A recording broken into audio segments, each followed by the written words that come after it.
Yes, guys, welcome to the next video of the second part. So advanced technicals, my bad.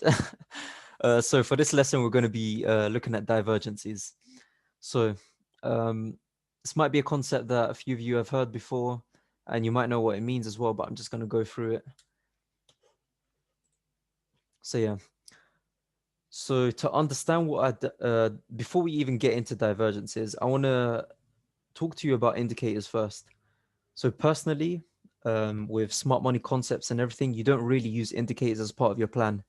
I've seen some people that do, they use RSI and MACD, whatever it is. But personally, it's not really part of my plan. Um, it's more of comparing the oscillators. So oscillator is, something that goes up and down like this. They're oscillating indicators. They just understand overpriced and oversold, overpriced, oversold. And in Forex, there's no such thing as overpriced and oversold because it's not it's not something of like a commodity, for example. Um, the other thing is with indicators, they can give you bad signals. And if I was to go on a session, I'm not gonna go too in depth just to prove people wrong. But I've had sessions where I've gone through with people the amount of times if you were just stuck to an RSI, okay, now we've got overbought, oversold, the amount of times that you'd get false signals and get stopped out is ridiculous. The main thing we use indicators for, like I said, is for the divergences. So you compare the chart, so Euro USD, for example, and then the RSI, or EU and MACD, EU William percent R. Not many people use this William percent R, but personally, I think it's one of the best oscillating indicators. You can access it from TradingView as well. All of these have been grabbed from TradingView. But yeah, let's see how it works. So we've identified the trend. We've identified market structure. We're downtrending. We've got liquidity right at the bottom over here. Now, we want to obviously try and get into a sell, right? Now, how are we going to do this? We can obviously get to our point of interest as we've highlighted this one right here.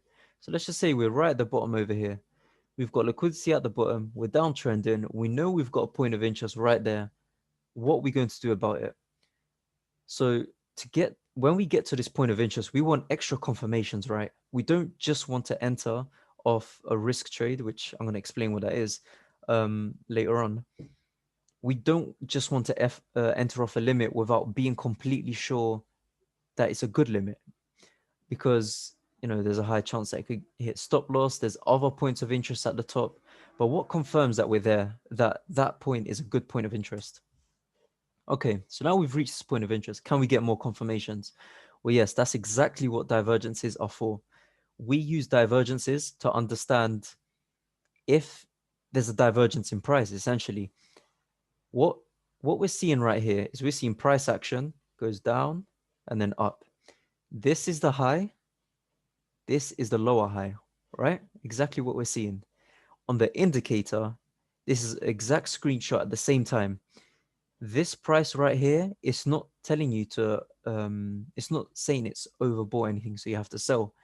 It's printing at that price. We've gone down, it's gone overbought. Okay, so yes, if you depended on RSI, you would have got that nice buy. We've gone back up, and then as soon as we get to our point of interest, we have a look. Okay, are we seeing the same trend line?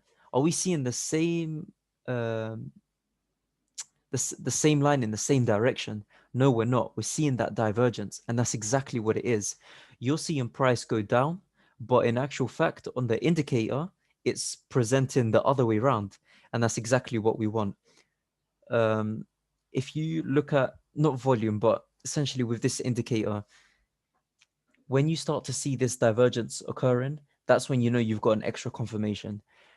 And look back when you're back testing as well. I've got so many examples of this that I'll probably upload in over time onto the Discord or Telegram, whatever we're going to be using. I'm going to be uploading them and just showing you how effective it is. Just a point to note, this is not too effective on the lower time frames. I've seen it many times and I've back tested it. Personally, I would much rather use it on the 1 hour and the 4 hour, particularly the 4 hour, because it's very effective then. Um, because the thing is with the 1 minute and the 5 minute chart, for example, when you've got the RSI or MACD, William percent R, it's very reactive. So you move up 5 pips and the thing says oversold, overbought. I mean, it's it's not too it's not too effective. So definitely, guys, if you're going to use divergence, keep it as part of your checklist. By the end of this course, I'm going to have a checklist or that I use for myself. This is my trading plan. Keep this in your trading plan. Look back on TradingView, look back and back test your charts and see exactly this happening. But yeah, guys, anyways, take care and I'll see you in the next video.